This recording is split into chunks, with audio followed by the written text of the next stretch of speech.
take this with you and look it over. I practice before I get up here.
Good morning. Welcome to Bay Area Unitarian Universalist Church. I am Reverend Katie McQuage-Loukas. My pronouns are she and hers. It might not quite feel like it yet, but we are now past the autumn equinox and moving into fall.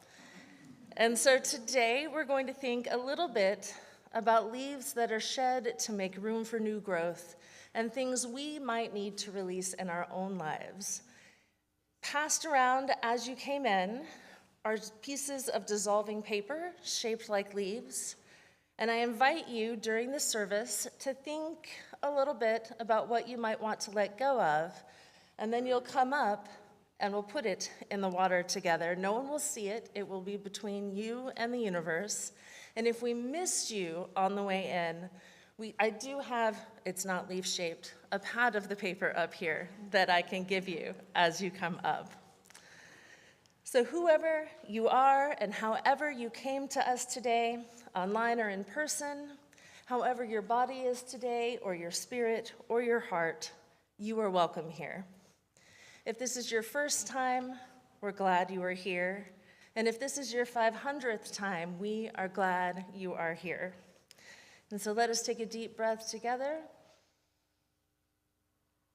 and notice where we are here, when we are now, this moment, as we enter our sacred time and space together. Let us begin our worship this morning with the lighting of our chalice.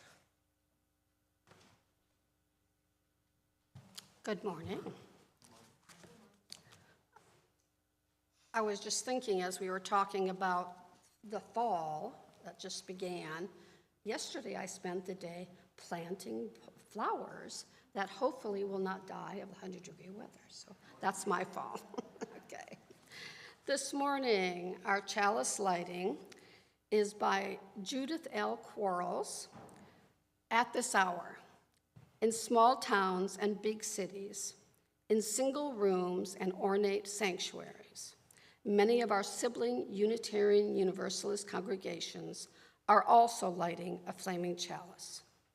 As we light our chalice today, let us remember that we are part of a great community of faith.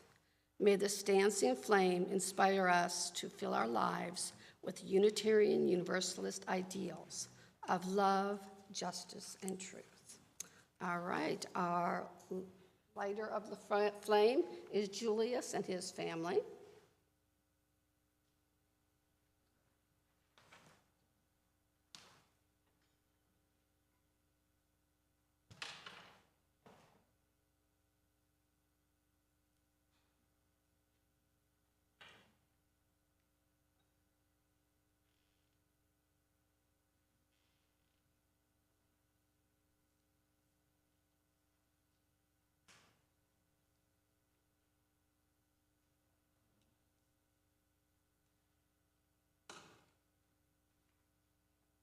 Thank you, Julius. Julius is now going to read the children's chalice lighting.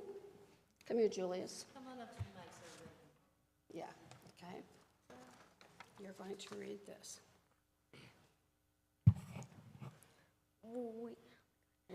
We light this chalice to celebrate Unitarian Universalism. This is the church of the open mind, the helping hands, and the loving heart. Together we care for the earth and hands of each other. Thank you very much, Julius. Very good. You made it. Okay, very good. Our opening song is I Walk the Unfrequented Road, number 53 in the gray hymnal. Please stand if you are willing and able. Verse 1, 3, and 5.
We gather in religious community drawn not by a common creed, but by the promises and commitments we make to live together in freedom and faith. We often speak of our covenant as being a statement of how we will be with each other in this church. But our covenant is larger than that. It is a statement of how we hope to be in this world, a proclamation of the aspirations and affirmations we share for creating a society defined by compassion and love. Please join me now in saying our covenant.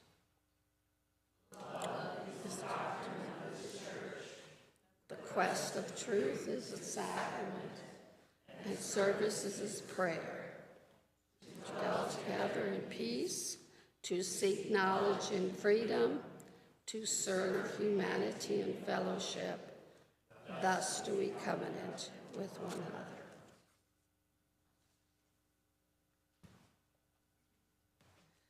Our responsive reading this morning is in the gray hymnal. It's number 568. Connections are made slowly. And it is from a poem by Marge Percy, number 568. Join in with me on the italicized texts.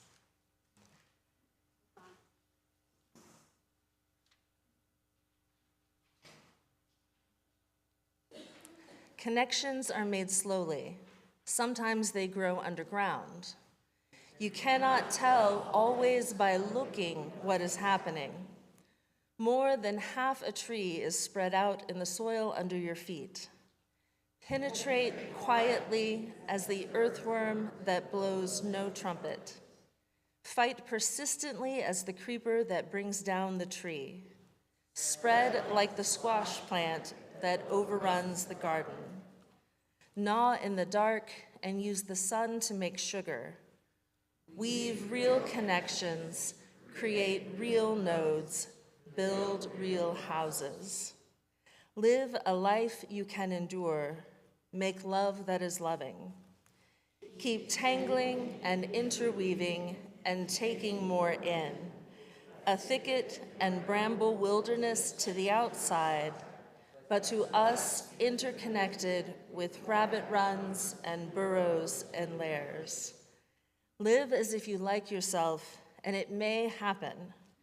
Keep reaching out, keep bringing in. This is how we are going to live for a long time, not always. For every gardener knows that after the digging, after the planting, after the long season of tending and growth, the harvest comes.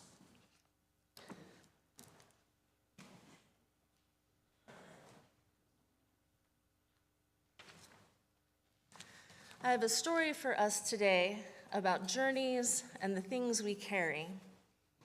And once upon a time, there was a man walking through a forest, and he was carrying his backpack all full of things, and a tote bag, and another tote bag, and trying to carry a box at the same time as he walked on his long, long journey. And the longer he walked, the heavier and heavier it all became, and the slower he was walking, and he thought, it's already getting dark. I should find a place to rest and gather my strength. And he saw a bit of a clear area with a tree, and so he put his box down and he sat on the box and he leaned against the tree, looking up into the leaves. And he heard someone say, "My goodness, what do you have in all these bags?" And he looked around and he thought, better not tell them I have something special in my, nothing, just stuff, things. And he couldn't see anyone talking. And the person said, "That looks awfully heavy. Wherever you're going, you'll go faster with a lighter load." And then the man was very suspicious, of course, and he said, "Oh, I'm almost to the other side. I can set it all down when I get home." And then he heard a funny little whoo noise and realized it was an owl talking to him. And he saw an owl peeking out from a hole in the tree. "What kind of things," the owl asked, "do you have in there that you need to carry them all the way through the forest?" Since he now knew it was an owl, he felt more comfortable explaining. And so he opened his backpack and he said, "Well, I have all my snacks in case I get hungry, and I have my books for when I need something to read." And the owl said, "Well, are you hungry now? You said you're almost home." And he said, "Well, a little bit. I don't much care for nuts, so I guess I'll eat the cheese now." And the owl said, "Well, if you don't care for nuts, then you're almost home.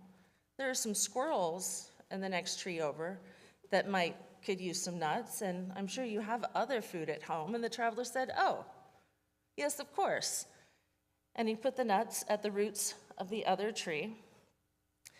And then he heard another voice saying, "Ooh, what's that shiny thing?" And he looked, and it was a crow. And so he fished the shiny thing out of the bag, and he said, "Well, it's a necklace, and I'm not wearing it because I don't really love it, but it was a gift, and I don't know what else to do with it." And the crow said, "Well, I rather like it. I would treasure such a thing if it were mine." And the man smiled and gave the necklace to the crow. And as the traveler rummaged through their many bags, various animals and residents of the forest expressed interest in various items.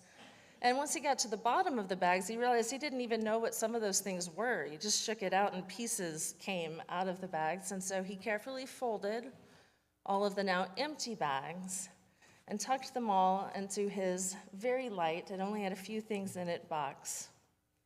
And the owl said, "Isn't that better?" And the man said, "Yes, thank you." And with a lighter load, he was able to reach home before the sun had fully set. And so today, I have for our young people these little charms to go on their backpacks. And I also have our water from our water communion. And so I know that many of you have already started your school years, but I wanted you to have something to carry with you that held in it all of the love of the people in this room, so that you would know that no matter how hard a day you're having, there are people who care about you and support you and want you to do well. And so I'm going to take a little bit of this water and bless the charm. This is going to make me laugh every time I do it. There we go. I'm going to sprinkle just a little bit and bless these.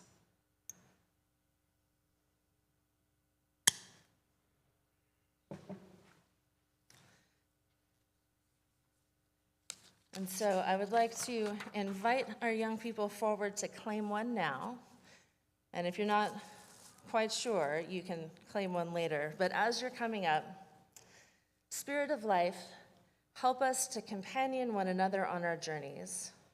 Help us to be brave and open-hearted and curious about everything we encounter. And so as we learn and grow in our bodies, in our minds, and in our hearts, help us to remember that we are always held by love. And so one for each.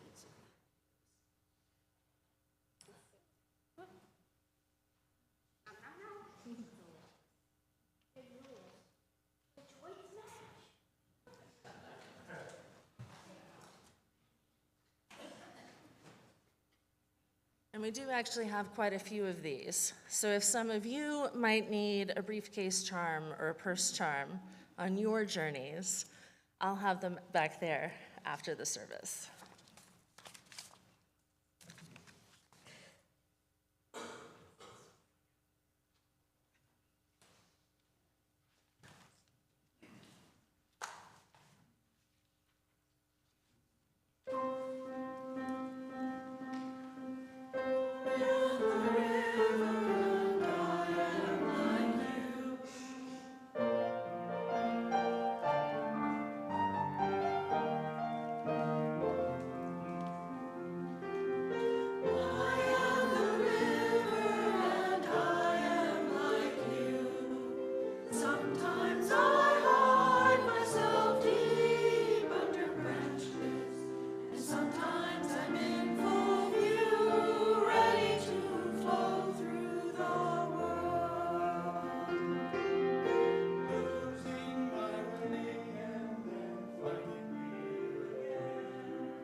Thank you very much. Next is the Fall Equinox Meditation by Lori Gorgas Halaban. Pause.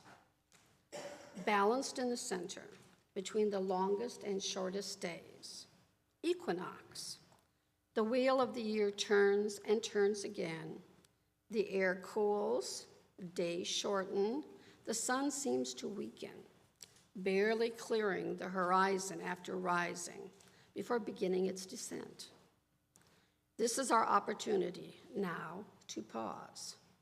Balanced, breathing in, breathing out, knowing this present moment is all we're guaranteed. Like the sun moving toward the shortest day, each moment arises and is gone before we know it. This is the time to pause and consider as we enter the season of a contemplation, of increasing darkness, of lying fallow, of dormancy. This is the season of letting go, of lightening burdens, of preparing for a long period of being still, going deep. Pause and consider binaries, dark and light, hot and cold, chaos and order. Neither extreme is inherently good or bad. It's all a matter of balance, of honoring the spectrum for which binaries mark the endpoints. Today, we mark the midpoint between summer and winter solstice, a time to seek balance and be free.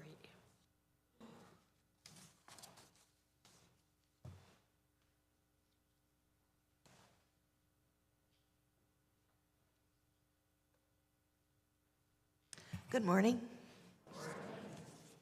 My name is Gloria Miller. I am the Acting Director of Lifespan Religious Education. Today, our story for all ages is The Little Tree by Lauren Long. Once there was a little tree filled with little leaves, who was surrounded by other little trees who had little leaves of their own. In the heat of long summer days, Little Tree's leaves kept him cool. The squirrels would climb up on his branches to play. The mourning dove landed in him and sang her fluty song. The little tree was sure to grow up big and strong. Autumn arrived, and cool winds filled the air. The wind tickled the little tree as it passed through his branches and ruffled his leaves. The air grew cold, and the leaves on all the trees changed color, becoming yellow, red, and orange. And then one by one, the trees began to drop their leaves, but not Little Tree. He just hugged his leaves tight. "Hello, Little Tree," said a squirrel. "You're supposed to drop your leaves now." But Little Tree was unsure. What would he do without his leaves? Winter came. "What are you doing with your leaves still on you?" asked the doe. Little Tree just hugged his leaves tight. Springtime arrived, and the little forest burst into life. The other trees grew bright new leaves, and the squirrels played in their branches. Little Tree could hear the mourning dove singing her fluty song. The seasons continued to come and go. "Little Tree," quacked a duckling, "your leaves are brown. Are you feeling sick?" A fox said, "Little Tree, it's autumn. It's time for you to drop your leaves. You can do it. Ready? 1, 2. But Little Tree just hugged his leaves tight. All around, the forest grew and grew. One summer, Little Tree could no longer feel the sunlight, and the squirrels played high above on the broad, tall trees, and the mourning dove sang so far away that he could hardly hear her. Autumn came again, and the leaves began to blanket the ground. And Little Tree looked up at all the other trees and their branches reaching high into the sky. And he remembered when those trees had all been his size. And then he let go. And as his last leaf floated to the ground, for the first time, Little Tree felt the harsh cold of winter. But in time, something happened. Once there was a little tree. Thank you.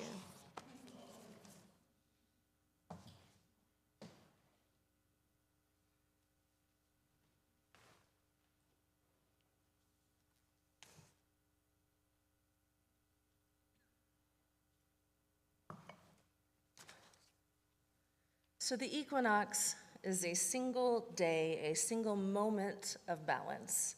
And if you blink, you miss it. It comes, it goes. And especially here, we're a little bit closer to the equator than some of our continent, and the differences between the longest day and the shortest day are a little more subtle.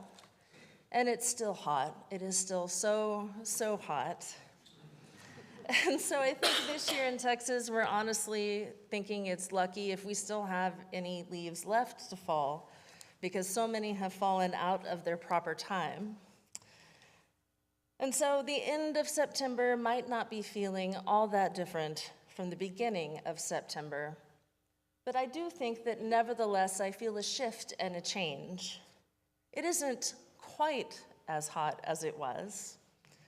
The twilight is coming a little bit sooner. And I think I speak for a lot of us when I say that we begin to have hope we might be able to spend time outside again. And I've never quite lost that sense of renewed energy and excitement that comes with seeing fancy notebooks in the store for school. And so there's that little burst of back to school energy happening for me as well. And the seasonal cycles remind us that nothing is a steady path or a straight line, that everything changes and it moves in cycles and it turns, and we're always growing and we're always learning and we always have a chance for a fresh start. And I actually really like the straight lines and the lower levels of change. I think that anyone who's ever lived with me can tell you I like a nice, steady, predictable day. And left to my own devices, I would never have any adventures, and I would never do anything unexpected. But that's not really how our lives work. Everything changes all the time. Day turns to night and back to day again. The seasons change, the movements of history, nothing stays still, not for long. To be alive is to be changing and to be surrounded by change, and this is a good thing. It's uncomfortable. I don't like it. Some of you might also not like it. And sometimes it might even hurt a little bit, because most changes in our lives are demanding that we make room for them. We have to let go of something. And even the most joyous changes come with a little bit of grief. But the alternative is stagnation. The quote that I was thinking about that inspired my title is from Heraclitus, a philosopher from Ephesus in what's now Turkey. And we really only have fragments. Most of what we have from him comes from other people saying what they think that he said. And the bit that I used comes down to us from Plutarch, saying no one can step in the same river twice, because the river is not the same river, and we are not the same people. And so Plato and Plutarch and other people who were talking about Heraclitus interpreted this to mean that everything is transient and everything is impermanent. But really sitting with this thought and sitting with Heraclitus's other works suggests something more ambiguous. It is the nature of the river to change. If it did not change, it would not be a river. If the water didn't flow, it would be a lake or a pond or a dry stream bed and not a river at all. Flux and change are embedded into the continuity of riverness. And I don't think that Heraclitus said exactly the same thing about people, but I'll say it, that if a person doesn't move through the world and grow and change and become, we're not fully living our lives. And we know this to be true biologically. When our metabolism stops functioning, when our cells stop turning over, it is because we are no longer alive. But I think it's true on other levels too, and that we're all here in this place on Sunday morning because we know this. We're seekers, we're dreamers, we're looking to change, to transform, and to grow, and we're looking to change the world around us too. Our capacities to do this will vary over our lives in fits and starts and bits and pieces, but we are always in flux. And that's part of what it means to be human.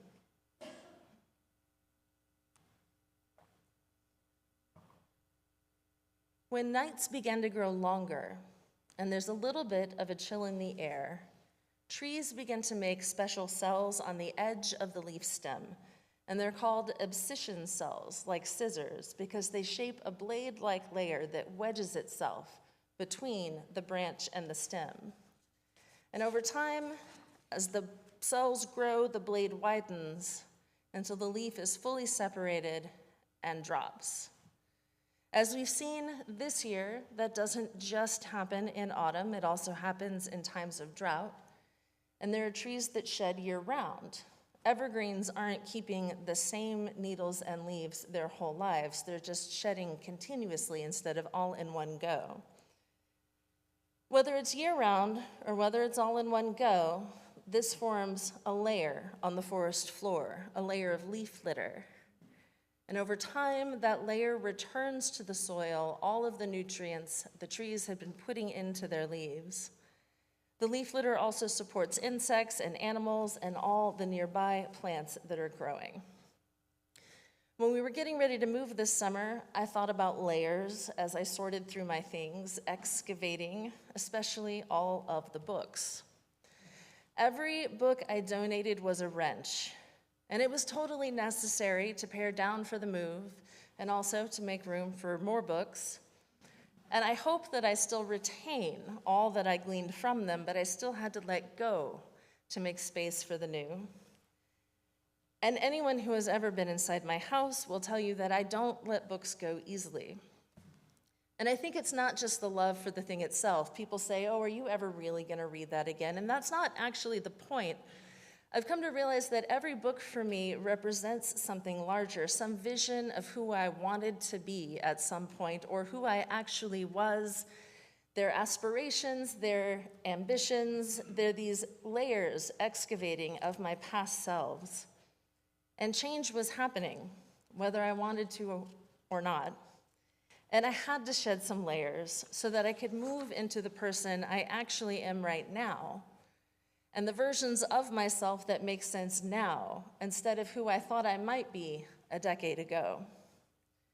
And so my question for all of us this morning is, what is there in our lives that should probably go be part of the leaf layer? Something we need to release.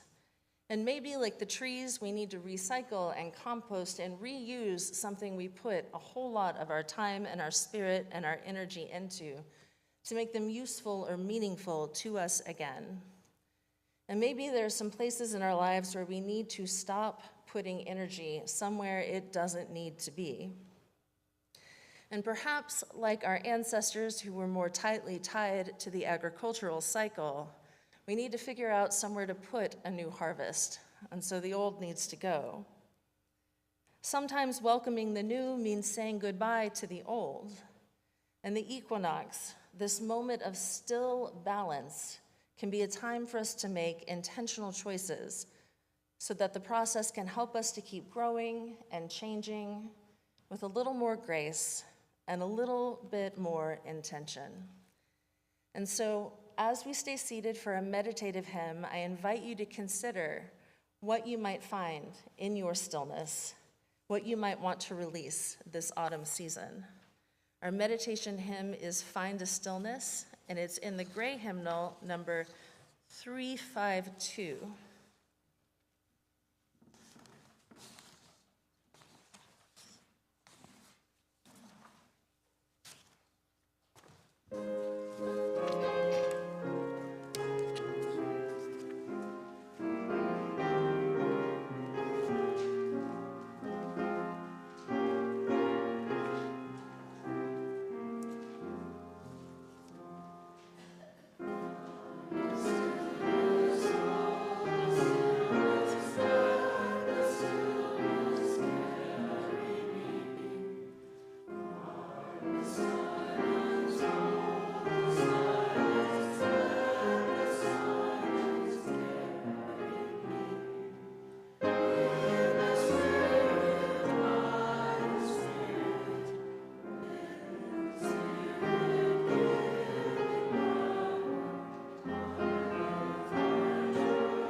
What are we holding that no longer serves us?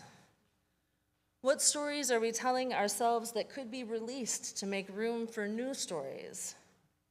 What lessons have we learned that need to make way for new explorations?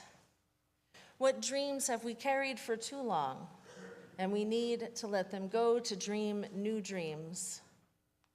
And what might we carry that cannot be resolved?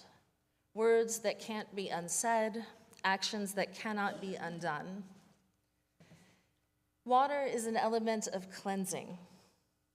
Water can also symbolize compassion and intuition. It washes away and it heals, and it also renews us when we thirst. And so today you have your paper leaves, your dissolving paper leaves. And so there are pencils, and if you don't have a piece of paper, I can bring you one if you raise your hand. And so write on that piece of paper whatever you need to let go of. And then when you feel ready and moved, I invite you to come forward and drop it in that bowl.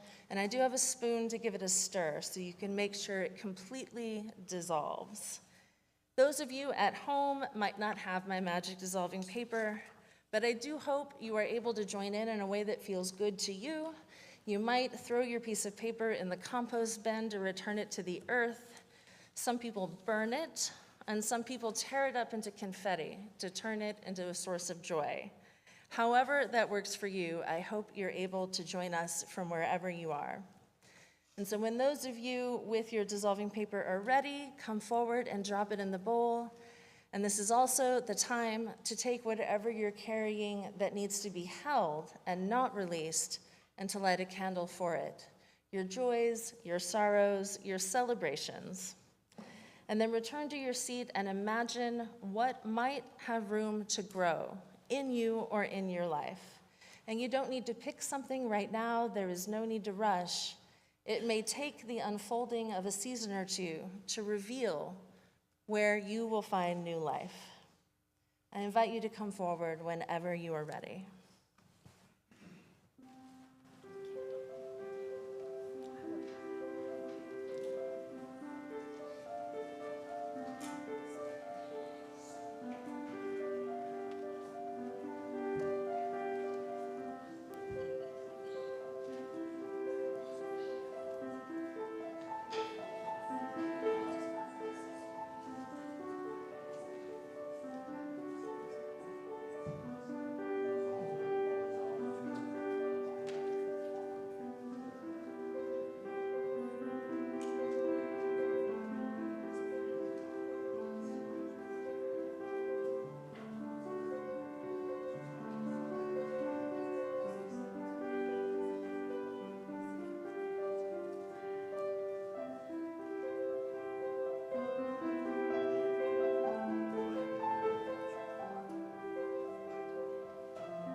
We light 2 more candles this morning, one for Libya and for all people suffering from climate disaster, and one more candle for all of you joining us online, watching now or in the future, and for everyone who could not be with us this morning.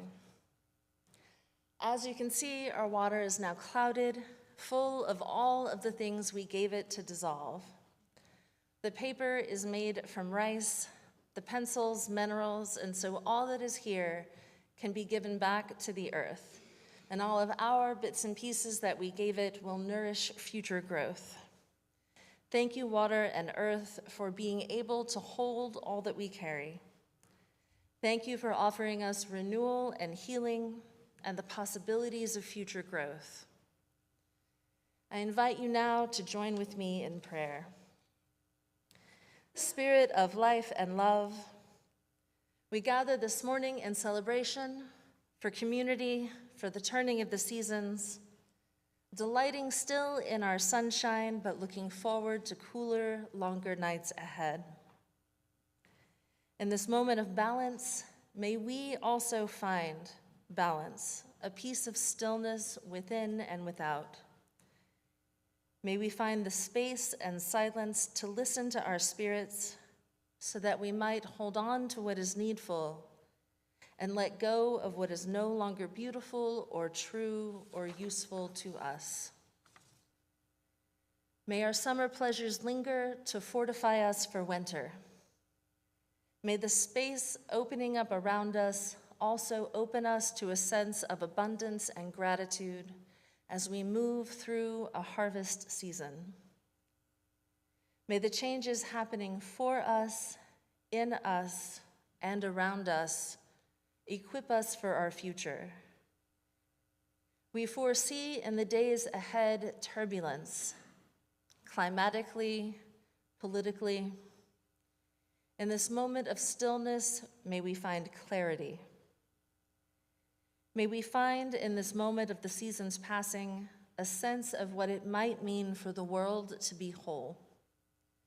May the lightening of our loads today strengthen us to take on new work to heal a world that needs us so badly. Spirit of life, may we be empowered. May we be emboldened. And may we be transformed so that we may transform the world. Amen, and may it be so. Now is the moment where we lean into that sense of abundance and of gratitude and share what we have with the world. We are sharing the plate this Sunday, and I'd like to invite Sonia up to tell us a little bit about the organization we will be sharing our plate with.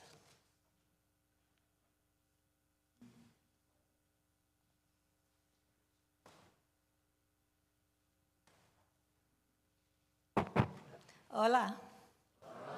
¿Cómo están? Muy bienvenidos. You're very welcome here today, okay? I'll switch to English.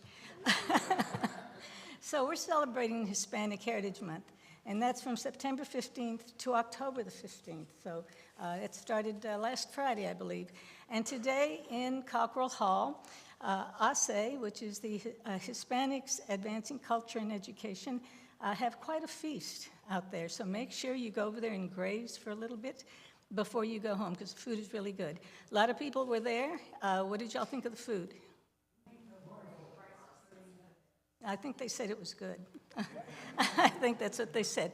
But we're sharing the plate this month, September 15th to October 15th, with the Latino Learning Center. And they do a lot of things. For the last 41 years, they've been providing a lot of help to underrepresented communities here in Houston. But we are helping one specific group, and that is Pancho Claus. Has anybody heard of Pancho Claus? Yes, Pancho Claus, yes. He's been on TV. You can Google him. And Pancho Claus is actually Richard Reyes, and he is a professional actor. And you can Google him on Internet Movie Database, And he actually has several movie credits to his name, and he's come out in all the local theaters here in the Houston area, so he's quite good. He also wrote a play about 41 years ago in which Pancho Claus was featured. And so Pancho Claus has been in Houston for 41 years now. And Richard Reyes also started the Talente Bilingüe, the bilingual theater here in Houston. And a lot of our local authorities, when they were kids, actually took part in these plays. So just to show you what that program has produced, we had Carol Alvarado. Everybody has heard of Carol Alvarado? Yes, she's a state rep. The former Houston Community College president, Abel Davila, Assistant Police Chief Patricia Cantu, and Grammy and Golden Globe winner Rodney Alejandro. So they all went through this program. So this is who we're supporting during Hispanic Heritage Month, and half of what goes in the plate will go to Richard Reyes Arts. Now, he will be here on October 29th, which is the day we're having the Dia de los Muertos fiesta. So make sure you come to that October 29th here. Big, big lunch. The best Hispanic and Native American food you can find in town, I guarantee you. And really, it's a lot of food for a requested donation of $10, okay? So wanted to get that in, okay? But he will be here, and he will come as Pancho Claus, also known as the Santa Claus from the South Pole, also known as the Chicano Santa Claus, okay? Now the zoot suit, which is what he will be wearing, Pancho Claus will be wearing a zoot suit, and the zoot suit played a major role in the civil rights movement during the middle third of the 20th century. For those of you that haven't come to some of my events, you haven't heard me speak about the zoot suit and the zoot suit riots, but that's okay. Come and you'll hear again. You might even hear about Juan Crow. Have you heard of Juan Crow? He's related to Jim Crow. Okay? So come, and I'll tell you what, we're also going to have some Pancho Claus toy boxes in December. We're going to be collecting toys for his group. So please be generous, and please come on October 29th. Okay? Thank you.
please join me in the blessing of the offering?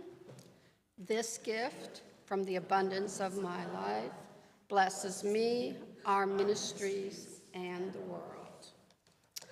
And we have some announcements I'm going to draw your attention to.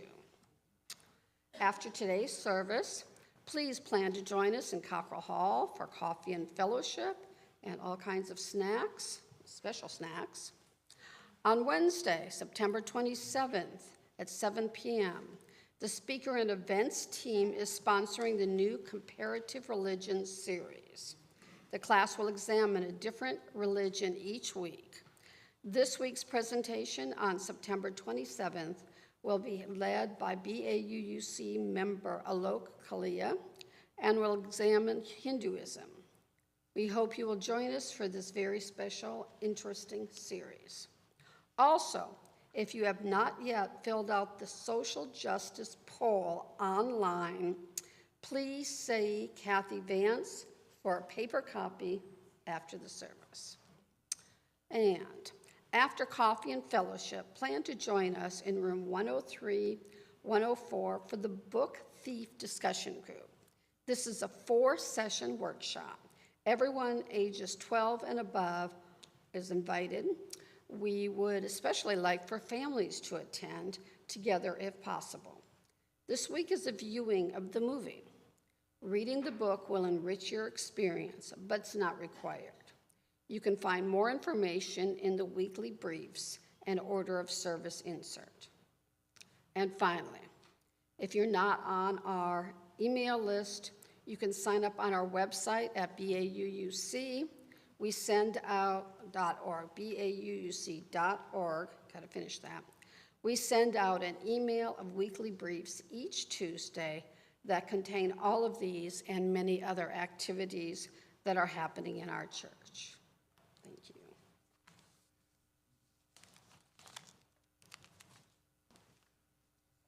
That's all right.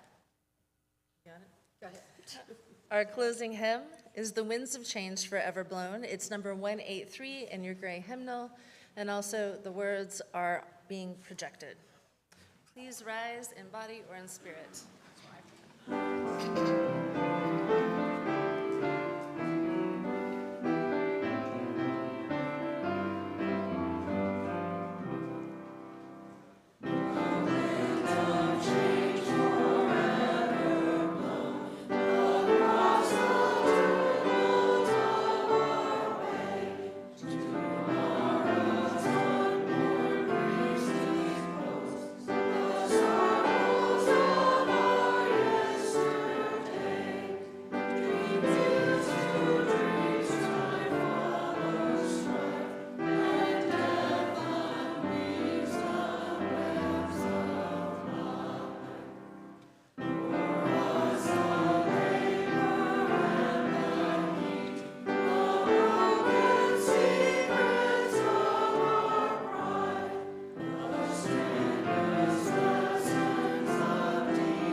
I now invite you forward to help us extinguish our chalice. Julius, you ready? There you go. So, yes. We gather the light of truth, the warmth of love, and the energy of action into our hearts. Back into the world of do and say. Carry it forward into the dawning day. Go now in peace. Go now in peace and blessed be.